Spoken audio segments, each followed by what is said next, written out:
My best friend got married, and I was the bridesmaid. When the wedding car arrived at the groom's house, she suddenly asked me to demand an 88,000 yuan exit fee from the groom. She wouldn't marry him if he didn't pay. In the end, my best friend called off the wedding, and the two families became enemies. I was consequently criticized and became a trending topic online. Netizens jokingly referred to me as a toxic best friend and the divine assist that ruined the wedding when the groom couldn't get an explanation from her. He redirected his anger towards me. He ended up killing me by hacking me to death. In this new life, I'm determined to find out how did she pocket the high bride price and still give birth to my boyfriend's child. Wenyun, you go down first in a moment and say that the getting out of the car fee is our custom. Without 88,000 yuan, I won't step out of this car. Bai Yang's voice echoed in my ears. My heart skipped a beat as I suddenly realized I was in a wedding car.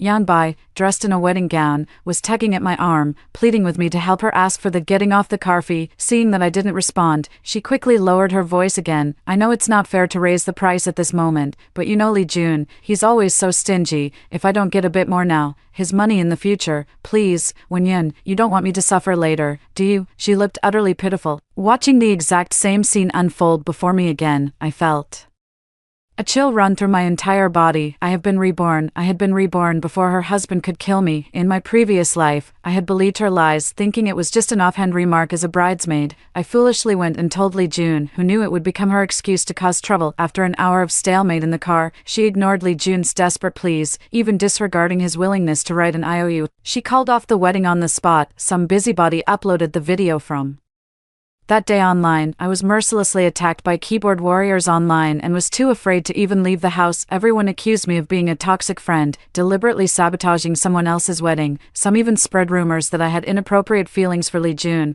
which was why I caused such a scene just as he was about to enter the door, while I was being subjected to all kinds of online abuse. Bai Yan took the betrothal gifts and disappeared, unable to find her anywhere. Li Jun took his anger out on me, barging into my home with a knife and hacking me to death. I died with my eyes wide open, unable to rest in peace. My vengeful spirit then saw Bai Yan, looking smug as she nestled in my boyfriend's arms. Two fools, one goes in and one dies. Wasn't my plan to use someone else's hand to kill her. Brilliant. Good thing I found out about Li Jun's temper beforehand. He's not one to swallow his pride. Fang Wenyun may have a fiery temper, but she still ended up in our hands, didn't she? I always say, women shouldn't be too strong-willed, otherwise they won't even know how they died. Li Jun still thinks the child is his. What a fool. Good thing you registered the marriage with Fang Wenyun in advance, otherwise we wouldn't have gotten her money. Haha. The scumbag and the despicable woman laughed with unrestrained arrogance. When I opened my eyes again, I found myself back in the wedding car. I brushed Yan Bai's hand away. Get away. If you want money, don't.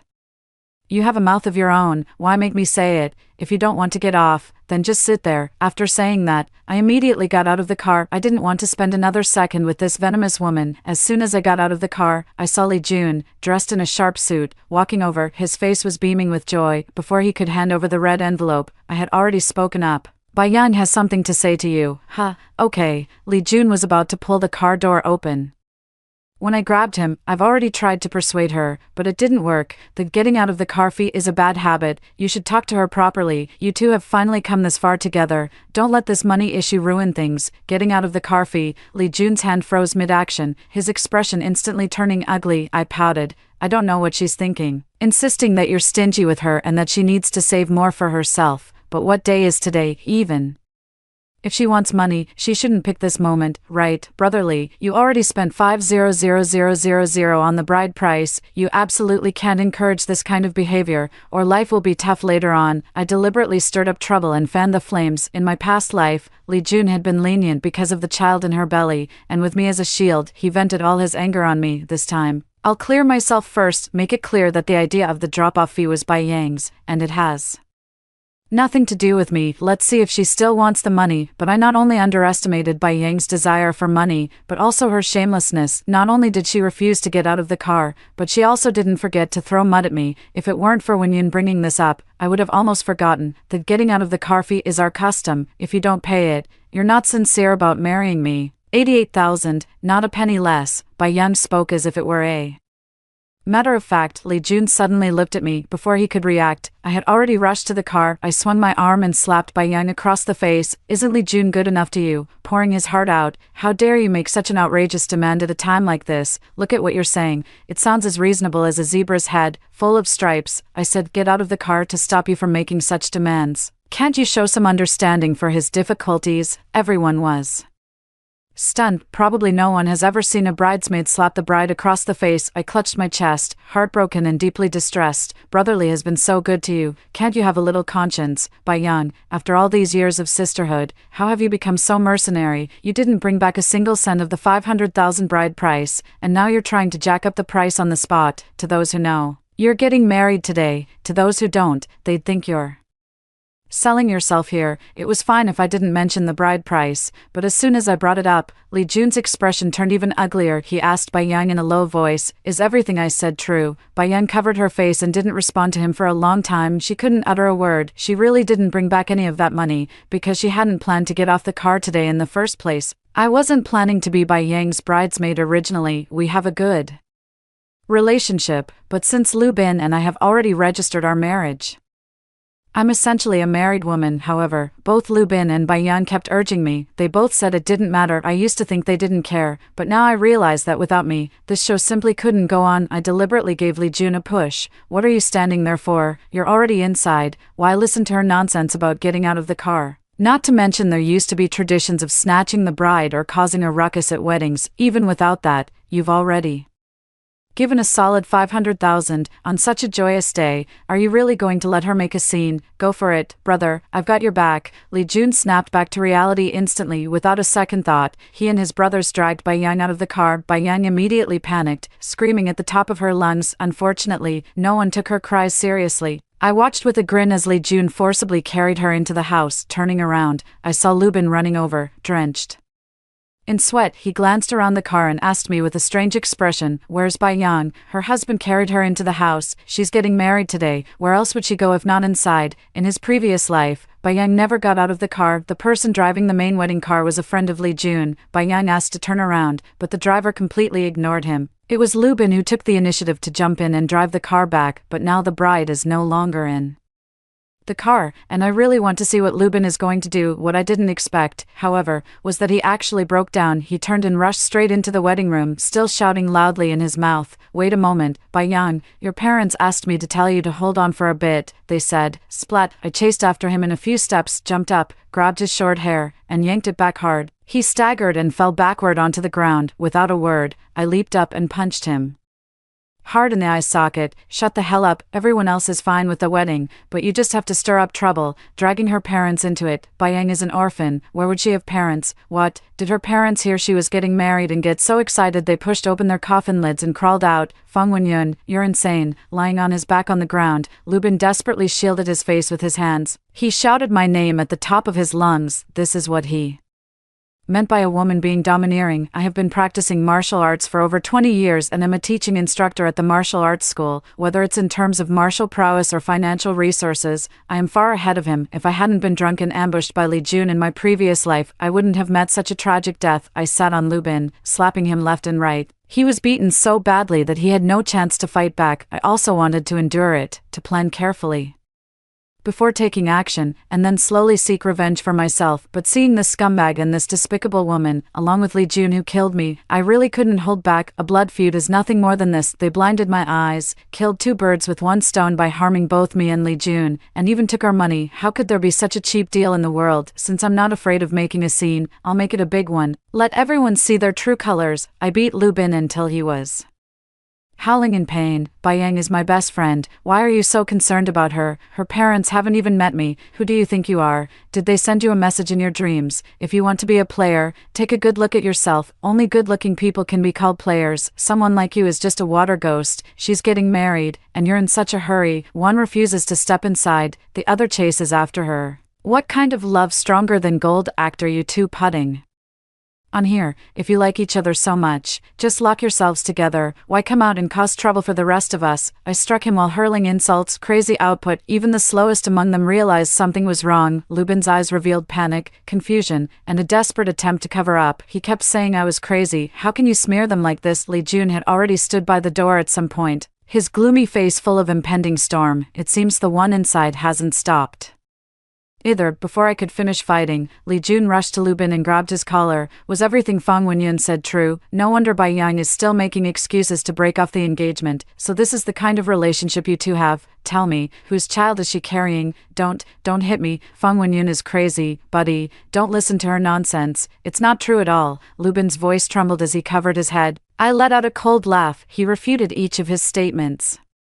Point by point, what Bai Yang wanted was the dowry, but now that everyone is inside, why is she making excuses to call off the wedding? Isn't it just that she only wants the money and doesn't want to get married, since the bride price hasn't been brought back at all? Where did all the money go? Besides, Bai Yang has no parents, but Lu Bin is calling her parents to say something. What exactly is the relationship between Lu Bin and her? As long as you're willing to investigate, everything leaves a trace. What I need to do is empathize with Li Jun. Brotherly, I must have been blind to register with Lu Bin. I'm really sorry the wedding turned out like this today. I guess you can't continue with the rest of the process. I'll have to ask you to look into this matter. I'll go back and search to see if I can find other evidence. For now, he'll stay here with you. It's better for everyone to speak their minds clearly. I really didn't expect this, and the child in Bai Yang's belly, we must find out whose it is. We can't let the money go to waste. After saying that, I ignored whatever Lu Bin was shouting and took the car keys from him. He turned and walked away, looking utterly heartbroken. Li Jun's family lived in a small town. Many things are more relaxed than in big cities, and daily interactions are all about personal connections and face. It's not that easy for Lu Bin to come back unscathed. Of course I know that imprisonment is illegal, but what does that have to do with me? I wasn't even there, let alone involved. Besides, I wouldn't feel a sense of camaraderie with the person who killed me. Let the three of them fight like dogs. As soon as I got home, I immediately took a shower and changed my clothes, then called a cleaning lady to come and pack up Lu Bin's belongings. I also had a locksmith change the door lock. I don't know how Li Jun will handle this matter, but if Lu Bin returns, I'll have a tough battle ahead of me. I can't let them take any advantage, the scumbag. And the bitch want my property, which is why they rushed to get the marriage certificate with me in advance. But they forgot, I'm not Bai Yang. I have both parents and an older brother. In my previous life, I didn't even know what happened to my family after I died. This time, I called my brother without a second thought. As soon as he heard about what Lu Bin did at the wedding, my brother exploded. Don't be upset, I'm coming right over. If I don't twist his head off, I don't deserve you calling me brother. My brother arrived in no time. He patted my head with a disapproving look. I told you before that your lovesick brain was incurable, but you didn't believe me. Now you're paying the price, aren't you? You're so stubborn. I don't know what you were thinking, daring to get married behind our backs. Ayun, you really are a hard-headed one. I was wrong. I hung my head and admitted my mistake in a low voice. If it weren't for the painful experiences from my past life, how could I have ever imagined that Lu Bin would harm me? He was that kind of exceptionally warm-hearted man. He knows how to show care and affection, cooks for me, buys sanitary pads, makes brown sugar ginger tea, and even washes my feet and clothes. Such a man would make anyone let their guard down. My brother asked me what I wanted to do now. Should he teach Lu Bin a lesson for me, or should I get a divorce? No matter what decision I make, he will support me. I want to find out the relationship between him and Bai Yang, and how much of my money he spent on Bai Yang. I want to get it back. Aren't you going to get a divorce? My brother was shocked. I first nodded, then shook my head. We definitely have to get a divorce, but I can't be the one to bring it up. Brother, first help me investigate their situation. As for my side, let mom and dad move in. It's been a long time since dad has been active anyway, so it's good for him to get some exercise. My practice of boxing stems from my father's hobby when my dad was young. He read too many martial arts novels and was determined to learn martial arts.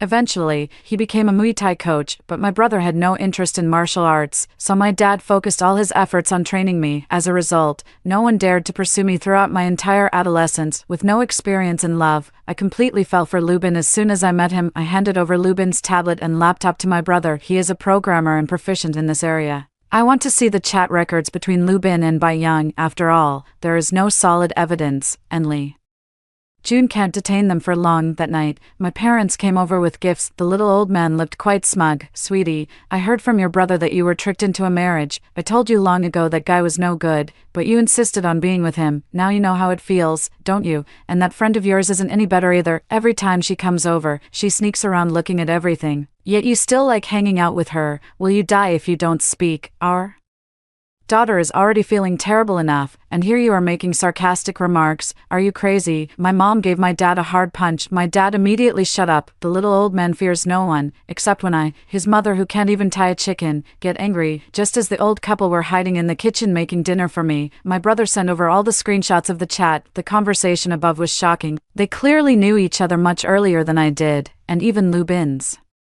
relationship with me was premeditated. Those past life experiences I couldn't speak of also surfaced in their conversation. My brother called immediately. This is a planned scheme to kill for money. What are you going to do? Report it to the police. Brother, I want to fight back. These chat records might not be enough to put them away, since nothing has been carried out yet. After a few seconds of silence, I asked my brother again, have you seen Final Destination? He quickly urged me to calm down. He also said that killing is illegal, and I should never choose a path of no return. At worst, I could just divorce Lubin, just stay away from those scumbags. I declined. I immediately forwarded their chat records to Lee Jun. 3 days later, the hospital called me, asking if I was Lubin's family member. They said he was in critical condition and needed surgery, urging me to hurry over to sign the consent form and pay the fees. I yelled at the scammer over the phone, but I happily rushed to the hospital. I wanted to see for myself how miserable Lubin was now. Only when I arrived at the hospital did I realize how ruthlessly June had been. Lubin suffered 3 broken ribs and a fractured left leg. The doctor said that even if he recovers, the prognosis is not very optimistic. They told me to go pay the fees first. I immediately dialed the police. Whoever beat him up should pay for his treatment. What does it have to do with me? What I didn't expect was that after the police arrived, Lubin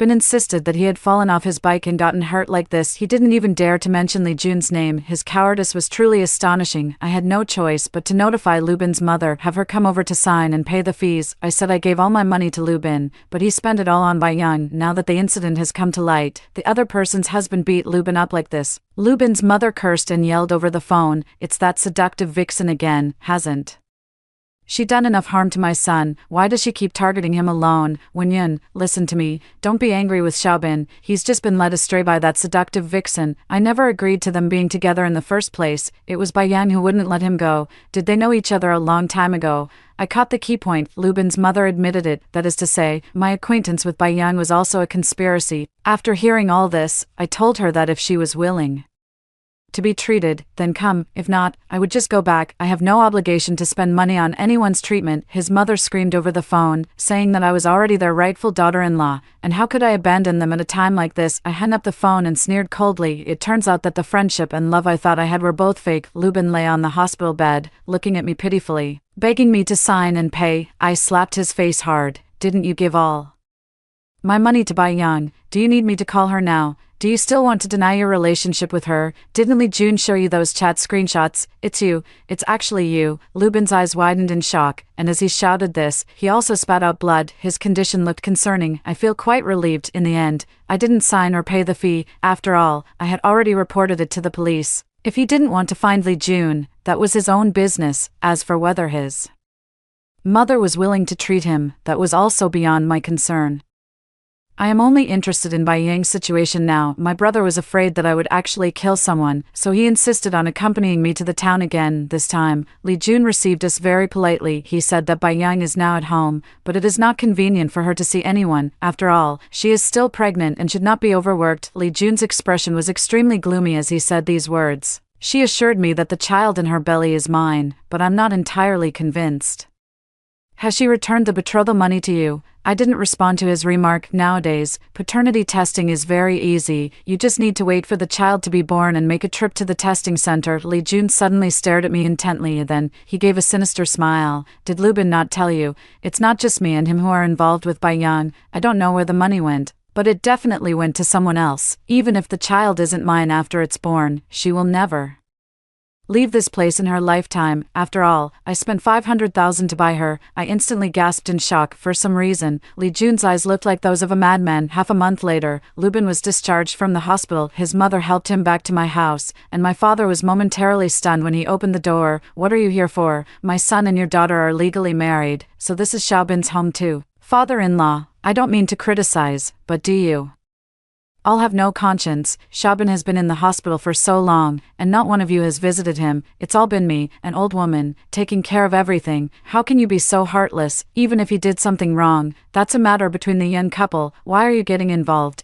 And why are you getting involved? I stepped up from behind my father and swung my arm, slapping Lubin across the face. Then he started cursing loudly. You still have the nerve to come back. I've saved all the screenshots of you and Baiyang. If you don't want to go to jail, get out of here now. You can't sue me with just that little bit of evidence. Lubin was actually covering his face and laughing. I was once again astounded by his shamelessness. He said that even if he and Baiyang had known each other for a long time and had been together, it was only a moral issue. It's impossible to accuse him of something he hasn't done yet based on a few chat screenshots. Moreover, he and I have already registered our marriage, so legally we are husband and wife. I have no right to drive him away, as long as he doesn't divorce, even if I file a lawsuit. As long as I can't provide evidence of a breakdown in our marital relationship, the court generally won't grant a divorce. Fang Wenyun, don't even think about trying to establish a de facto separation. I won't give you the chance. When he said these words, I actually saw the same madness on his face as I had seen on Li Jun's, so he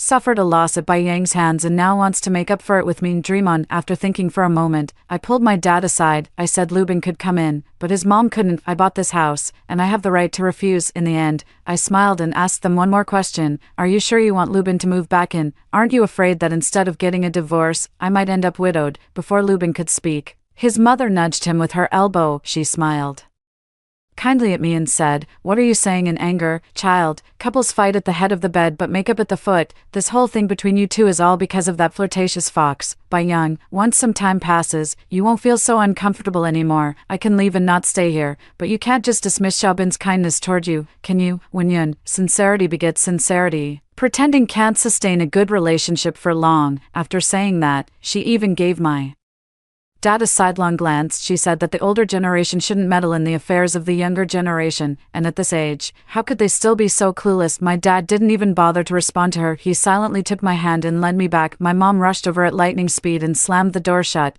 leaving Lubin's mother outside. Lubin's return this time really had a sense of burning his bridges. No matter how difficult my parents made it for him, he just lay low and played dead. Don't ask, just ask, and you'll know the wounds haven't fully healed yet. Moreover, his face is incredibly thick-skinned. As soon as my mom finishes cooking, he takes the initiative to grab a bowl and eat. Scolding is useless, and hitting is useless too. My dad was extremely worried. Daughter, why is he so shameless? Look, I've slapped him several times, and he doesn't even get angry. Instead, he keeps apologizing to us. I really can't take it anymore. And look at your mom, now she has to take care of him instead. It breaks my heart. Maybe you should go back first. I thought it over and discussed it with my dad. The little old man immediately widened his eyes and shook his head repeatedly. He said he was here to back me up right now. They're still holding back because of Lubin, but what if they go wild once they leave? I lowered my voice to persuade my dad. My brother and I have already discussed it. Lubin is definitely not someone to be trifled with. His enduring humiliation and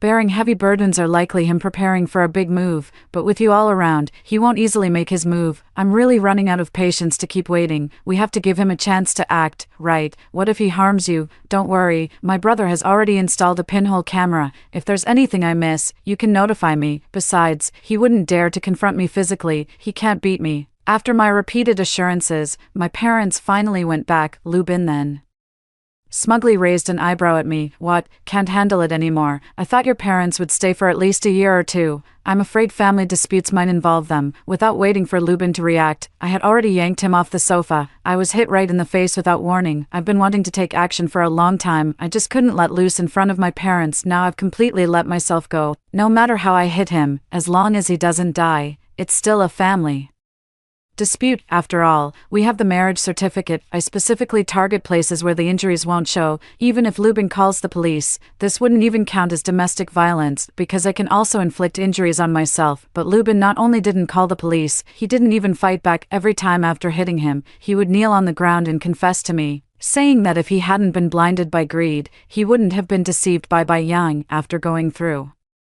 this ordeal, he truly regretted it.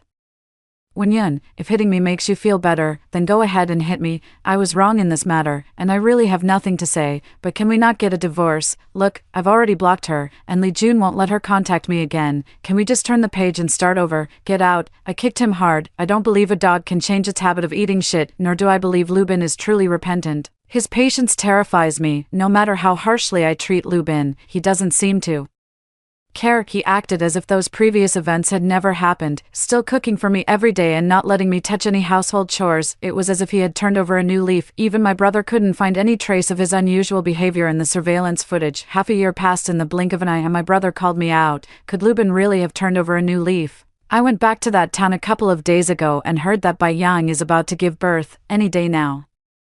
Who do you think Bai Yang gave all that money to? Even after Lee Jun beat her so badly, she still wouldn't say a word. He even checked her bank statements, but there wasn't a single trace. She must have withdrawn it all in cash. Is it possible that all the money is with Lubin's mother? I'm not just making this up. I had my suspicions back when Lubin was hospitalized. After all, an elderly woman without a pension managed to come up with nearly 100,000 in treatment fees so effortlessly. Moreover, when she brought Lubin back, it was clear that she was the one in charge of him, assuming Lubin is a mama's boy, assuming she has a close relationship with Bai Yang, so both of them are actually following her lead. I shared my speculation, and even my brother felt a chill. It shouldn't be that extreme. What could an old lady possibly gain from doing this, if you weren't on guard against Lubin? Maybe they could have gotten some benefit, but now he can't take advantage at all. There's no point, right, Ayun? This is real life, not a novel. Where would all these suspenseful plots come from? I can't say for sure what they're after either, but I just feel something is off. A few days later, I finally figured out what was off. Bai Yang ran away while giving birth in the hospital. She had a natural delivery. While Lee Jun went to buy formula for the newborn, she actually ran off with the child. Hospital surveillance also revealed that someone was there to help her, but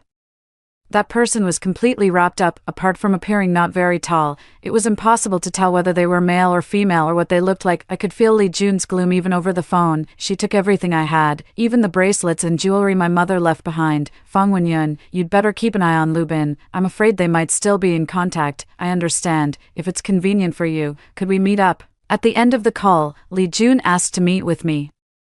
But as soon as I agreed, I received a call from my brother. He told me to watch a video. He said Lubin had finally made a move. I quickly opened the video he sent, and saw Lubin putting something into the bottled drinking water at home. Ayun, don't go back. I've already called the police, and they will test the water. All right, I verbally agreed to my brother, but in reality, how could I possibly not go back? The facts also proved that if I had returned any later, Lubin might have really escaped. I threw him down hard with a shoulder throw right at the doorstep. My jewelry fell off me like loot drops, along with several bank cards. Staring at those bank cards I had almost forgotten, I couldn't help but smile. I had thought the money had gone somewhere else, but I never considered the possibility of hiding in plain sight. I got that card a long time ago, and the contact information I left has long been changed, so I don't receive SMS notifications for deposits or withdrawals. I can't even remember the password clearly, so Lee Jun's money really is in my hands. The police quickly identified the substance in the water. It turned out to be tetramine, intentional homicide plus theft. Lubin's future is settled. I didn't hand the cards over to the police but instead went to the bank with my ID card, claiming that I had forgotten the password and wanted to check the balance in the cards. Perhaps Lubin never expected that I would see these cards again. I effortlessly checked the balance.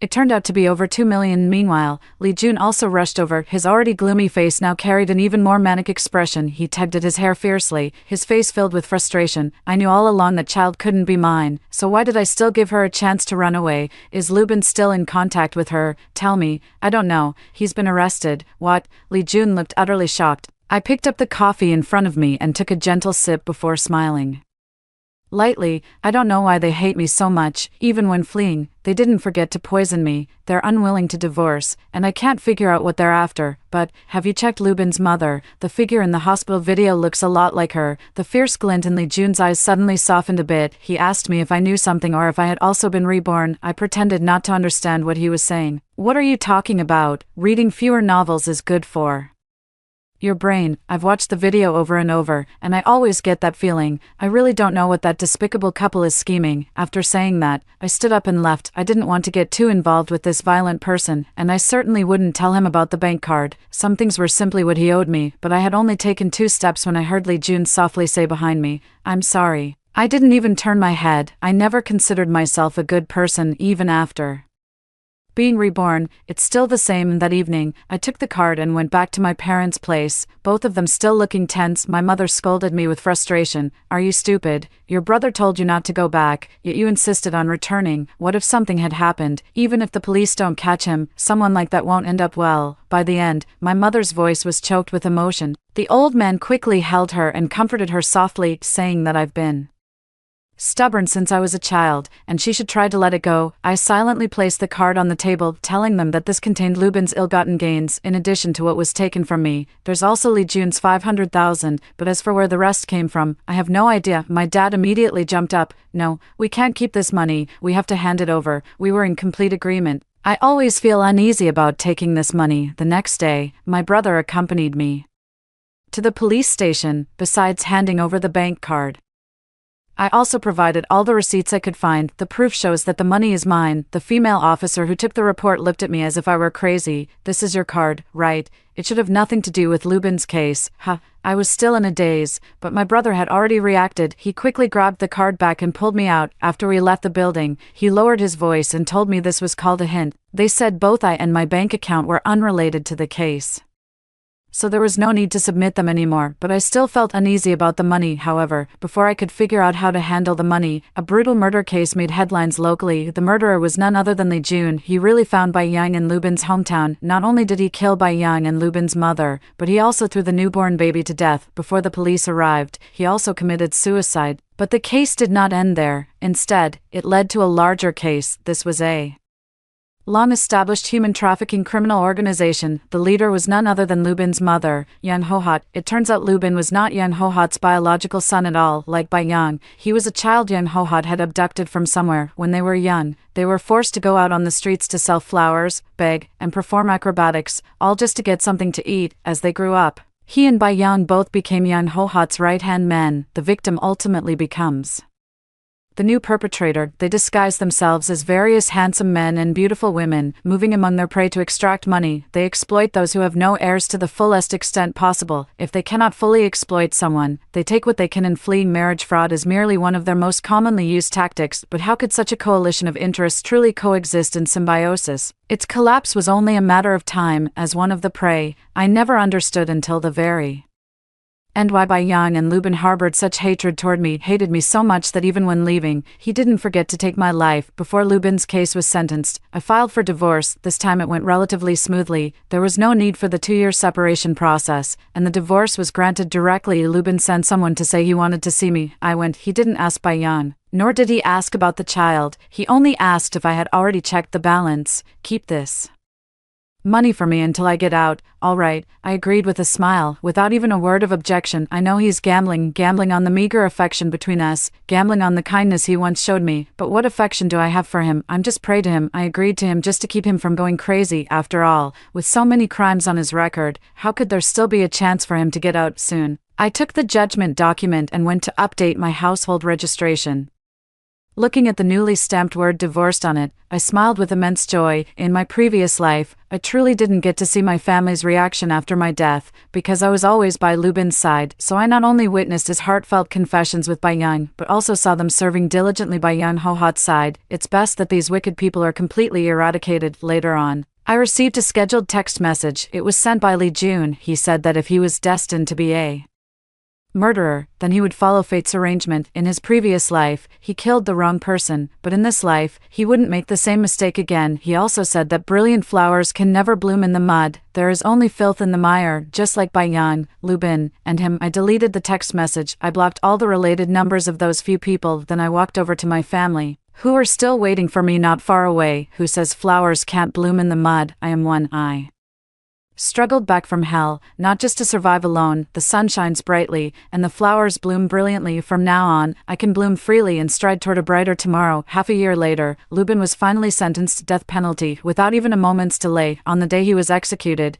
I was on a sunny island vacation with my parents and my brother. Our whole family moved to a new city, because my parents didn't want me to dwell on the past anymore. They said I deserved a better Future, my brother also had a smiling, bright-eyed girl by his side. That's my future sister-in-law. Indeed, every rebirth is not accidental, it's an opportunity given by heaven for us to bloom once again. Whether we can seize it entirely depends on ourselves. After hearing the first story above, what are your thoughts? Feel free to share your opinions in the comments section. Next, there is another similar story. Let's continue to see. My best friend gave me a lucky charm, and I immediately hung it on. The elephant's neck. It all started because, in our previous lives, we were both pregnant at the same time. She gave me this lucky charm under the pretense of wishing me blessings and good fortune. I was deeply moved and accepted her kindness, wearing it every day. 10 months later, we gave birth at the same time. Unexpectedly, I gave birth to a stillborn baby with facial deformities. While my best friend gave birth to a pair of healthy twins, a boy and a girl, my in-laws believed that I had brought misfortune to the child and deemed me an ill-omened person, so they called upon the village chief and, following the village's backward custom, had me burned alive. Only before death did I realize that all of this was because of the lucky bead my best friend gave me, which had been specially enchanted by a village sorcerer using dark magic. She had long known her own fetus was dead, so she gave me the lucky bead just to steal my child. When I opened my eyes again, I had returned to the day my best friend gave me the lucky bead. Staring at the massive mother elephant, I gave a cold, sinister smile. Go ahead, I'll let you change. The moment my best friend Becky handed me the lucky bead, I knew I was reborn. I struggled to recall my hazy memories, restraining my body from writhing uncontrollably due to the searing flames of my past life, trying to regain clarity as quickly as possible. When I opened my eyes, Becky was already standing before me with a sinister smile. She eagerly extended her hand and took out a lucky bead. Feeling deeply cared for, she said, Lisa, these are 2 lucky beads I specially went to the shaman to ask for, to keep the child safe and well. One for you, one for me. Let's both wear them. To avoid raising her suspicion, I happily took the lucky bead and casually put it in my pocket. Okay, thank you, my dear sister. I will definitely wear it every day. I said these last words almost through gritted teeth, unable to suppress my resentment. In my previous life, when we both became pregnant at the same time, she had also excitedly brought me a lucky bead. She told me that this lucky bead had been specially blessed by a shaman to ensure the child's safety, smoothness, and freedom from illness and disaster. Because I trusted her enough, I didn't hesitate to wear this lucky bead. But who would have thought that 10 months later, we both gave birth at the same time, and something eerie happened. Originally, when I was 3 months pregnant, I went to an old Chinese medicine practitioner to have my pulse read, and the pulse diagnosis indicated twins, yet they ended up in Becky's womb. As for me, I gave birth to an extremely ugly and physically incomplete deformed child, and it was stillborn. Before I could even grieve, my mother-in-law, the head of the household, lashed out first. Oh my, this is terrible. What kind of monstrosity has Lisa given birth to? This is going to bring bad luck upon our entire family. Her outburst startled everyone in the house. The news quickly spread throughout the entire village. I dragged my mother-in-law, the head of the household, and desperately tried to explain. Mom, believe me, there's definitely something strange about this. A few months ago, I went to the old Chinese medicine doctor for a pulse reading, and the baby was perfectly fine. The doctor even confirmed it was a pair of twins, a boy and a girl. Something must have gone wrong in between. There's no way my child could be a freak. I didn't expect that my mother-in-law, already blinded by anger, would not give me any extra time to explain. The facts are right in front of us. What more is there to say? If you ask me, someone who could give birth to such a freak isn't exactly a good omen either. With just one sentence, she pushed me into the eye of the storm. Later, she even went so far as to call for the village chief. Village chief, I beg you to uphold justice for our family. This wretched woman gave birth to such a monstrous thing. I fear it will not only bring disaster to our family but also implicate the entire village. Both the mother and the child must not be kept. The village chief was persuaded by the mother-in-law's superstitious beliefs. He pulled out an astrology book and began to speak nonsense with an air of authority. This woman should indeed not remain in the village any longer. Today at noon is an auspicious day. The mother and the stillborn child must be cremated immediately to avoid further trouble and prevent misfortune from befalling the village. If someone had stood up to speak for me at that moment, I might still have had a slim chance of survival, but as soon as the village chief said that, the cowards in the village immediately dragged me to the altar. It was the place where rituals were performed whenever something happened in the village. Fearing that the ropes might burn through, they bound me with iron chains, worried that my agonizing screams would give them midnight nightmares. They gagged my mouth with a rag. As the fire raged, I looked at my best friend rushing from afar and desperately cried out for help. tears streaming down my face, but she told me that the twins in my womb were the ones she had taken away. She also said that if I had to blame anyone, it should be my own fate for being too fortunate, always making her the subject of comparison. Every time I hear others praise me and belittle her, it makes her jealous and upset, so my death is justified. Once I'm gone, no one will compete with her. The fire raged fiercely, and I could hear the moisture in my body being burned away, followed by the sound of my blood vessels bursting. With tears in my eyes, I was ultimately burned alive by these ignorant and foolish people. Of all these people, the one I hate the most is Becky. I swear, if I were given a chance to live another life, I would make sure she meets a miserable end. Perhaps heaven took pity on me and heard my plea, for I was truly granted a chance at rebirth. When I woke up, Becky's malicious face was the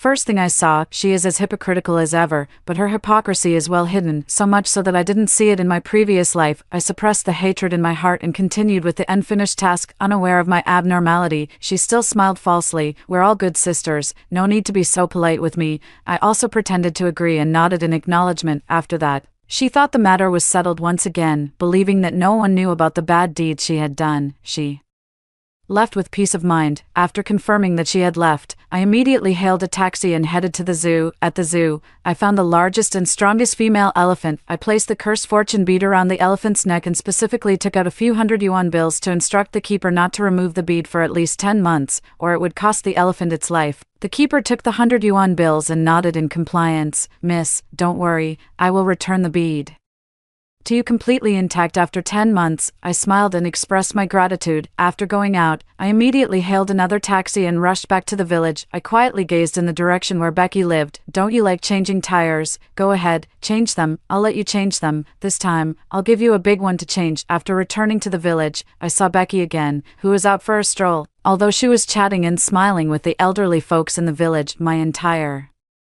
attention was focused on her belly. I can't help but marvel at how magical this lucky bead really is. I just put the lucky bead on the enormous elephant at the zoo, and over here, Becky's belly is visibly swelling at a rapid pace. I believe she'll be giving birth prematurely, well before 10 months. While joining in their casual conversation, I quietly observed Becky's expression. Unaware, Becky was still proudly boasting. Don't laugh, but I bet this time I'm having a boy and a girl, she confidently showed off to everyone. Then, she took the opportunity to mock me. Lisa's belly is so small and flat, it looks like this baby is definitely going to be another daughter with congenital malnutrition. As she spoke, she pretended to be the good person. I kept telling you to eat more, but you wouldn't listen. Now look, the baby's growth is slow. I just put a lucky bead on the elephant, and thinking about that makes me happy, so even if she says something unpleasant during this time, I can't be bothered to argue. After all, her good days won't last much longer. I patiently agreed along. Yes, how could I compare to you? You're having twins this time. Your husband and in-laws must be overjoyed.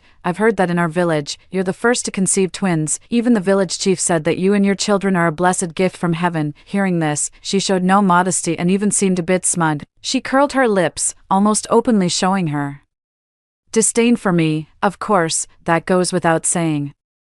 When the child is born, I'll invite you all to the full month celebration, set up 100 tables, and you can eat and drink as much as you like. As for Lisa, she suddenly turned to look at me. You should also strive to do better. I'm having twins, a boy and a girl, so you should at least have a boy. Then we can celebrate the full month banquet together and double the joy in the village. She knew perfectly well that she had used dark magic to steal my twins, leaving me unable to bear a son or even a healthy child, yet she deliberately mocked me. But it doesn't matter. What she doesn't know is that in this life, I have already changed the outcome. No matter how cunning she is, in the end, she will only end up embarrassing herself. Her generosity won her the admiration and praise of the villagers. Seeing how magnanimous she was in her dealings, the villagers began to follow suit, flattering her and belittling me. Becky here, she's clearly a well-mannered and polite child. No wonder she's blessed with many children, 2 at once, and just the right mix of a boy and a girl. After saying that, she didn't forget to shoot me a glare, not like some people in the village, disliked by their husbands, unloved by their mothers-in-law,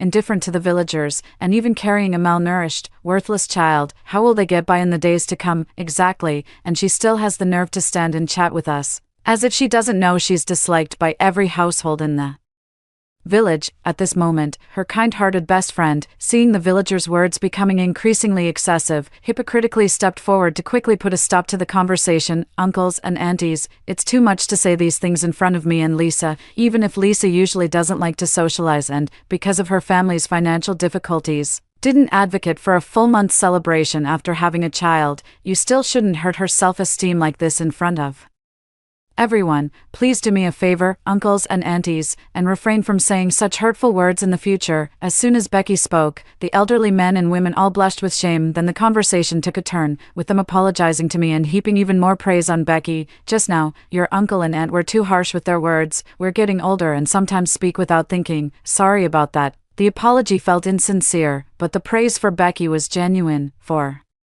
Lisa to have a loyal best friend like you, who stands by her and defends her so firmly, it must be a blessing from her past life. Your uncle and aunt will listen to you and won't say anything about her anymore. Good, that's more like it. We're all from the same village, and we see each other all the time. We should be this friendly and get along well. After saying that, the elderly men and women nodded repeatedly, feeling ashamed that they, despite their age, couldn't match Becky, a young girl, and how to treat people. Watching this hypocritical crowd and my two-faced best friend, just hearing their conversation made me nauseous. But it's okay, just hold on a little longer, and their retribution will come soon. On the way back with Becky, she couldn't stop asking me, Lisa, your honest nature is really frustrating. They said all those things about you, why didn't you talk back? I smiled, pretending not to care. Hey, it's fine, let them say whatever they want. Who doesn't talk about others behind their backs? Besides, they're so much older, how could I stoop to their level? Becky pretended to be both annoyed and disappointed in me.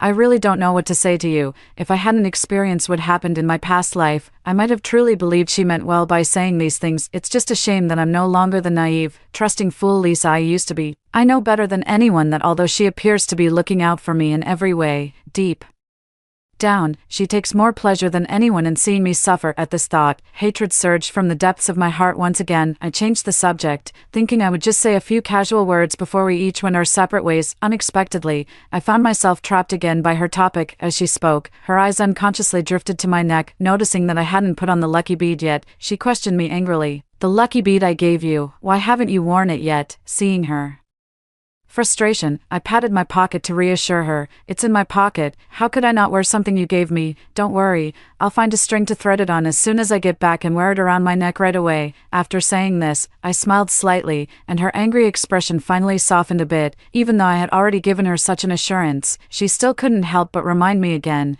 just to be sure. You must remember to wear it, okay? I nodded gently, pressing my red lips together. Don't worry, I will definitely wear it, since you want me to wear it so much. Of course I will, how could I not? It's just that I'll be wearing the one I prepared in advance. Becky, in this lifetime, you can look forward to giving birth to a giant baby. After confirming that I would wear it, Becky went home with a confident look on her face. I went straight home too. As soon as I got back, I was met with my malicious mother-in-law's sharp gaze and verbal abuse. You finally decided to come back, huh? What time is it? Why haven't you started cooking yet? It's only been a few months, and you're already slacking off every day, not wanting to do any work. Do you think you're like Becky next door? She's lucky, she's pregnant with twins, so her in-laws dote on her and don't make her do anything. Do you really think you can compare to her? As she spoke, she grabbed my hand and dragged me to the door, gesturing for me to look at Becky across the hall. Did you see her big belly?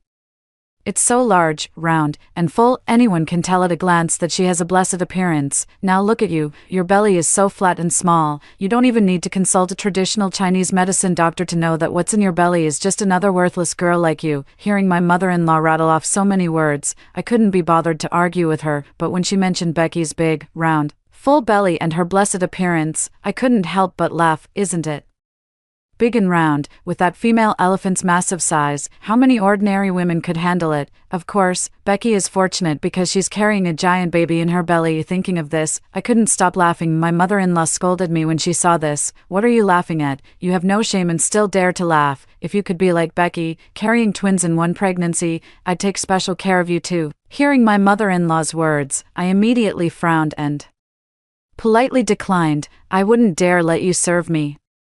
I don't want that kind of blessing. After saying that, I went into the kitchen to cook. I knew that my dear mother-in-law has always believed in gods and Buddha, and has the habit of only eating vegetarian food and avoiding meat. Vomiting and convulsions occur with even the slightest contact with meat dishes, so, this noon, I'll prepare a few more meat-free dishes that mimic the taste of meat for my dear mother-in-law. I guarantee she'll be left stunned after eating them. In my previous life, when I gave birth to a stillborn child. Didn't she incite the entire village to burn me to death in this life? I will make her taste the misery I endured in my past life. After learning that my mother-in-law couldn't eat anything with meat, I deliberately used bone broth to water the vegetables. After cooking, I pretended nothing was wrong and brought it to my mother-in-law. Mother-in-law, you eat first. There's another soup in the pot that I'll go get. My mother-in-law gave me a dismissive look and started eating without waiting for me to sit at the table. Back then, my husband and I were in a relationship by choice, and I married into the family after getting pregnant before marriage. On top of that, my mother-in-law's village was steeped in feudal customs. Because of these two reasons, my mother-in-law never treated me kindly from the moment I entered the family and always looked down on me in every way. My father-in-law passed away early, so everything in the household was decided by my mother-in-law. If it weren't for my husband's insistence back then, he wouldn't have let me through this door. In fact, over the years, I've long regretted not listening to my parents' advice and marrying into this family. After the wedding, my husband was always away for work, leaving me and my mother-in-law alone at home. On top of that, Becky is two-faced, acting one way in front of people and another behind their backs. So shortly after I became pregnant, that incident from my past life happened, and even my husband couldn't make it back in time to save me. When he returned and learned about what happened to me and the child, he immediately cut ties with his malicious mother. The relationship between mother and son grew increasingly strained, and eventually, he was even kicked out of the house. From beginning to end, my mother-in-law never showed any remorse. Instead, she went around telling everyone that the family was unfortunate, that she had given birth to an unfilial son, married a jinx, and given birth to a freak, and now her son was defying her for my sake. After being put through all this by my mother-in-law, my husband's reputation in the village grew worse and worse. Unable to stay any longer, he eventually had to leave his hometown. After that, he struggled alone outside for several years. Due to years of longing for us, he became deeply depressed, his hair turned white at a young age, and he passed away in sorrow. That's why, in this lifetime, I must plan ahead and take the initiative. I will not let myself or anyone around me suffer harm again. Becky, my mother-in-law, and the village chief, I won't let any of them off. Just as I expected, after finishing the greens that had been tainted with meat, my mother-in-law collapsed to the ground. By the time I came out with the meat soup, she was already convulsing, trembling all over, and rolling her eyes. Following the divine-level tactics my mother-in-law used in her previous life, I did the same.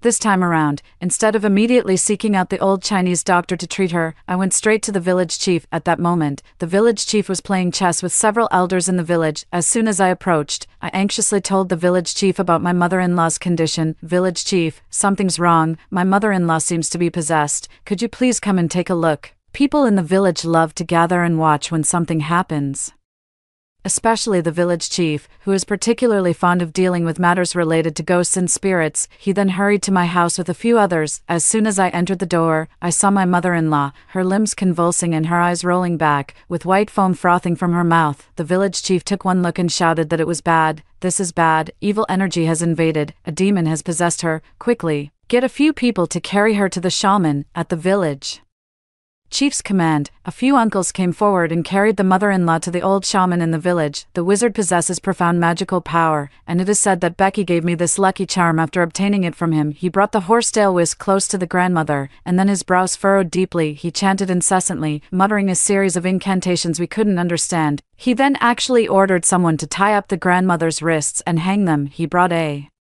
jar of wine and a horsewhip. Just as we were puzzled, he lashed the whip several times on my mother-in-law's body. That did it. Just moments ago, my dear mother-in-law was only foaming at the mouth, but after those lashes, she started spitting blood. But the shaman still wasn't satisfied. He took out several firebrands, sprayed wine on them, and handed one to each of the village elders. He said anxiously, "The evil spirit has penetrated too deeply. I lashed it several times just now but couldn't force it out. Now we need to use fire to scorch it. Everyone, lend a hand. Let's work together to drive it out of Aunt Tang's body." The intense pain from the lashes had briefly brought the elderly woman back to consciousness. With blood filling her mouth, she tearfully and indistinctly pleaded with the crowd, "Stop fighting. Please stop fighting." Unfortunately, her voice was too faint, and the village chief and the others couldn't hear her clearly. Only I could tell what she was saying by reading her lips. But my malicious mother-in-law treated me so terribly in my past life, so I couldn't possibly save her in this one. I added fuel to the fire. "Village chief, the old woman seems to be struggling and can't hold on much longer under the evil spirit's torment. You must begin quickly."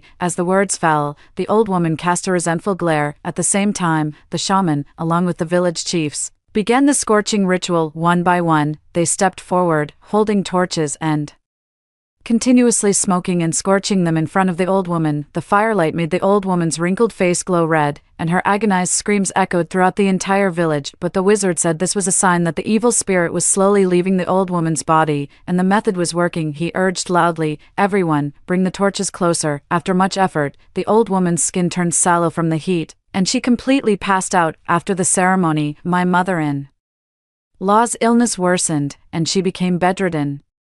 Unable to get up, the village chief and the shaman still thought they had done a good deed. After the incident, Becky, who was jealous of me, exaggerated the story and reported it to my husband. In less than a day, my husband rushed back home, seeing my mother-in-law seriously ill and bedridden. My husband asked me, "What's wrong with Mom?" At this moment, Becky, who never misses a chance to stir up trouble, fanned the flames. "Lisa, you really are something. Your mother-in-law is sick, and instead of taking her to the hospital, you went to the village chief and the old shaman. Aren't you just asking for her life?" After saying this, she turned her gaze to my husband, as if expecting him to say or do something to punish me. At that moment, my husband, looking gloomy, spoke up. "Go ahead, Lisa. I want to hear it from you. What exactly happened?" I knew Bob was a reasonable person. He wouldn't believe rumors without cause. So I responded openly and honestly, "Honey, here's the thing. I knew Mom was sick, and I suggested bringing in the old Chinese medicine practitioner from the village, but Mom insisted I shouldn't and told me to go to the village head instead. You know how much she trusts the old village head. She was adamant about it. I couldn't persuade her otherwise." At this moment, seeing that the conflict hadn't escalated, Becky, still unwilling to give up, chimed in. "Just because your mother-in-law doesn't want you to go, you won't go. You have to consider the situation now that the elderly person is lying there motionless. What do you suggest we do?" As soon as she finished speaking, Bob glared at her. "Becky, aren't you usually quite close to Lisa? Why are you saying things today that make people blame her? What are you really thinking? This is our family's private matter, and we don't need you to interfere. You should go home first." Becky, lightly scolded by Bob, looked unwilling and pouted. "Who wants to deal with your family's mess? You're just stubbornly favoring Lisa. I'll see who you'll count on when your mom becomes paralyzed." As soon as she finished speaking, I immediately pushed her out the door. "Count on who? Definitely not you. It's not your place as an outsider to meddle in our marital affairs." After saying that, I shut the still angry Becky outside the door. Bob didn't punish me as she had imagined, which infuriated her. After entering the house, Bob didn't blame me again for his mother's serious illness and inability to get up. He said he knew his mother's temperament. Sometimes even he, her own son, couldn't get through to her, let alone me.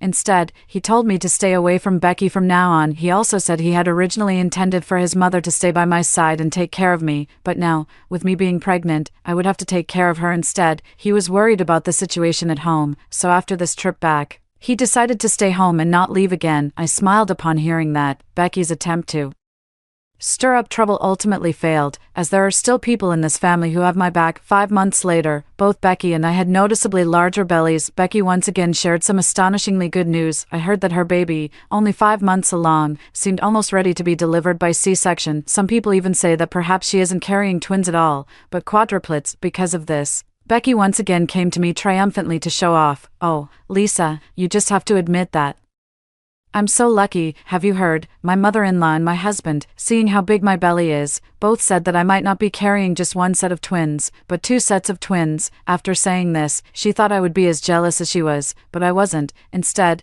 I stared at her nearly bursting belly and said, "Twin dragons and phoenixes, congratulations to you. Have you had someone check? Are you sure it's twin dragons and phoenixes?" Filled with the joy of expecting quadruplets, Becky is completely oblivious to what I'm saying right now, she said, beside herself with excitement. "What are you looking at? Isn't it obvious that it's twins, a boy and a girl? What do you mean by your sour tone?" "Oh, I get it. Are you jealous of me? She's a dying woman. What's the point of arguing with her?" I nodded with a faint smile. "Yes, I am jealous of you. I gave birth to a thin, weak daughter, while you're pregnant with quadruplets.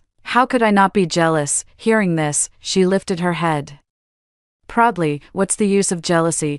It's just that my own belly isn't doing me any favors. Just you wait. Once I give birth to these quadruplets, everyone in the village will look at me with newfound respect." I just laughed it off. "All right, we'll see." From that day on, Becky walked around with a swagger, straightening her back as if afraid no one would notice she was pregnant with quadruplets. Every time she hears others' flattery, she deliberately brings me up for comparison. "Oh, Becky, Congratulations, I thought you were having twins, which is already enviable enough, but I never expected you to be having quadruplets. That's truly a double blessing. Of course, Lisa, who's also pregnant right now, is so envious of me. She keeps saying how she wishes she had such good luck. The aunties gathered around all grinned when they heard her say that. How can that Lisa compare to you? Can some things be envied just by wanting them? It's her own belly that's not cooperating, I think.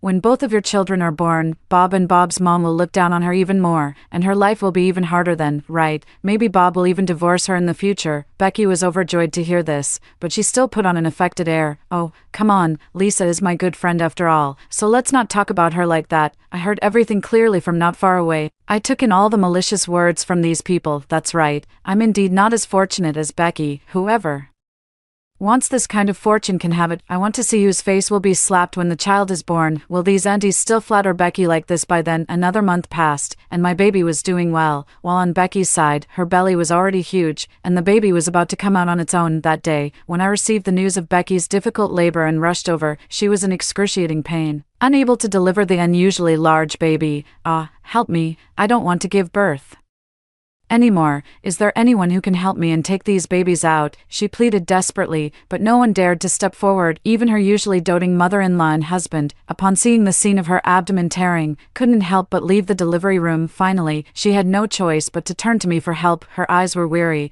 and she looked at me drenched in sweat. I could sense that she felt as if she might collapse and die on the spot before even giving birth to the child. Lisa, please help me. I'm begging you.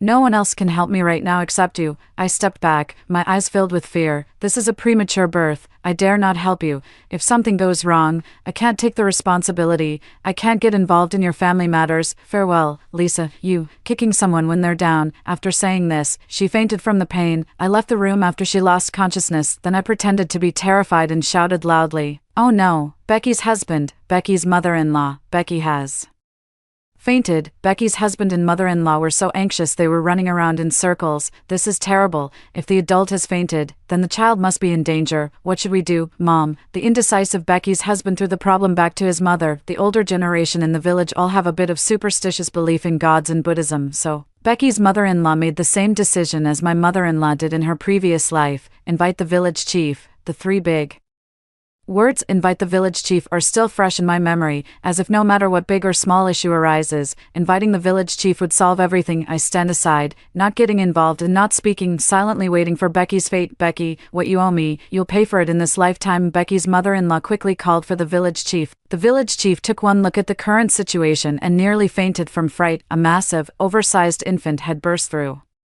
the belly and crawled out of Becky's stomach. Becky was now left with only a faint breath of life, having been tormented by this giant baby. After the giant baby crawled out of the ruptured belly, it was born prematurely and ultimately could not escape the fate of death due to oxygen deprivation. The village chief saw this scene and screamed in terror, a monster, a monster, this is a demon child. Neither the adult nor the child can be kept. Quickly take them away and burn them to avoid bringing misfortune to the village." After the village chief finished speaking, Becky's husband and mother-in-law still hesitated for a moment. Becky's mother-in-law beat her chest and stamped her feet in despair. How did my perfectly fine twin dragon and phoenix grandchildren turn into such monstrous giant babies? Oh heavens, what on earth is going on? Yes, Becky's husband also wept sorrowfully. How did my two pairs of children become such giant babies? The mother and son shared their lamentations, but not a single one of them stepped forward to save Becky, who was on her last breath. In her moment of crisis, Becky stretched her bloodied hand toward me. "Help, help me." Her voice was as faint as a gentle breeze, but I could still make it out from the shape of her lips. I looked at Becky, who was barely breathing and too weak to speak, then stepped closer and shot her a sidelong glare. "Harming others only harms yourself. Becky, you've finally met your day." After I finished speaking, she stared at me with wide eyes full of resentment. "So it was you," but her voice was so soft that no one around could make out what she said, only seeing her lips moving. Becky's husband and mother-in-law asked me what Becky had said. My face darkened as I spoke heartlessly. She said to burn her child. Presumably, Becky was thinking of the whole family, the whole village. Let's all grant her wish. After saying this, I squeezed out 2 crocodile tears, and Becky's husband and mother In-law believed it was genuine, only Becky's eyes were fixed on me, wanting to say something but unable to speak, wanting to hold a grudge but lacking the strength, leaving her like a puppet at my mercy. Before Becky could even take her last breath, her husband and mother-in-law immediately carried her and the child to the very place where they had burned me in my previous life. Those who had once been friendly with Becky and praised her lavishly no longer showed any of their former kindness. Now everyone looked at her with the same fear and disgust they had once directed at me when I gave birth to a monstrous child. Burn her to ensure the safety of the entire village. Burn her. Before the ritual even ended, everyone eagerly shouted the slogan, demanding that Becky and her child be burned. Watching the evil villagers, I silently took Bob's hand and withdrew from the crowd. Husband Bob sighed with emotion. Becky is so pitiful. She's still breathing. Aren't they just treating human life as worthless? I nodded. Yes, they are treating human life as worthless, but Becky isn't entirely innocent either. At most, she's just reaping what she sowed. Honey, would you be willing to do me a favor? What? Bob leaned in closer to listen, and then I told him my plan. With that, let's go find someone to help. After saying that, we quickly took action and drove to the city police station to file a report. The police, along with staff, immediately rushed to the scene, but it was too late. By this time, the raging fire had already reached a meter high. Becky had long since stopped breathing. Put out the fire quickly. The arriving police quickly borrowed several buckets from nearby villagers, filled them with water, and began to extinguish the fire. But at this moment, the stubborn old-timers in the village chief, and Becky's mother-in-law were still blocking the police. Don't put out the fire. She's an evil spirit, and her child is a demon. If you save the mother and child, you'll bring misfortune to the village. Can you take that responsibility? These words infuriated the police officers who were about to put out the fire. Step aside, or we'll push you into the fire too. The villagers were so frightened that they stepped back repeatedly. The leading police officer said again, someone, arrest all these troublemakers and take them to the police station later. Seeing this, I took advantage of the chaos and ran back home. How could my wicked mother-in-law be missing at a time like this? When I returned, my mother-in-law, who had been bedridden, had just woken up and regained the use of her limbs. I immediately told her what had happened to Becky. Something terrible has happened, mother-in-law. The police are coming to rescue the evil spirit that has possessed Becky and the demon child she gave birth to. She had just regained consciousness and was still unaware of what had happened outside. She asked me in confusion, what evil spirit possession? What demon child? Wasn't Becky pregnant with twins? I pretended to be nervous. No, it was a mistake earlier. She gave birth to a giant baby. The baby burst out of her abdomen, and Becky is now on her last breath due to the difficult birth. The village chief and her mother-in-law have taken her to be cremated, but now the police are here, and they're stopping us from cremating. What should we do? Upon hearing this, the mother-in-law turned pale with panic. How can they not allow the cremation? What if it brings bad luck to the village? You stay at home since you're pregnant. I'll go check it out right now. I want to see who dares to stop me. After saying this, she grabbed a carrying pole and rushed out. She just went out and ran into Bob, who was coming back. Bob didn't pay attention to his mother's actions and came in to ask me, Lisa, what's wrong with Mom? I pretended to be anxious. Honey, hurry and stop Mom. She's going to interfere with the police. If she obstructs police duties, she might get arrested too. A few words scared Bob out of his wits, and he immediately ran out, but I knew it was already too late for him, as he was several steps behind, and there was no way he could persuade the stubborn mother-in-law. After all, in my previous life, when my mother-in-law burned me, she was very persistent, so persistent that even 10 oxen couldn't pull her back. As expected, it wasn't long before Bob returned, crestfallen. I pretended to be concerned and asked, what happened to our mom? Finally, I learned from him that Becky and the child could not be saved, and our mom, along with some elderly villagers, the village chief, and the old shaman, had already been taken away by the police. They might also face severe punishment for intentional homicide, and since our mom was involved, she is highly likely to go to prison. They will probably never be able to return for the rest of their lives. After hearing this, I was overjoyed. Great. The wicked have finally gotten their just desserts. Bob didn't notice my expression and remained lost in sorrow. I comforted him. Husband, it's okay, you still have me and the child. By the way, I specifically had someone do a reading, and the baby in my belly is actually a boy and a girl, a dragon and phoenix twins. Upon hearing this, my husband shed his sorrow and immediately became overjoyed. Really? I nodded with a faint smile. In the days that followed, Bob devoted himself wholeheartedly to taking care of me and the children, gradually forgetting about his mother's situation. From then on, the village returned to peace, and our family lived better.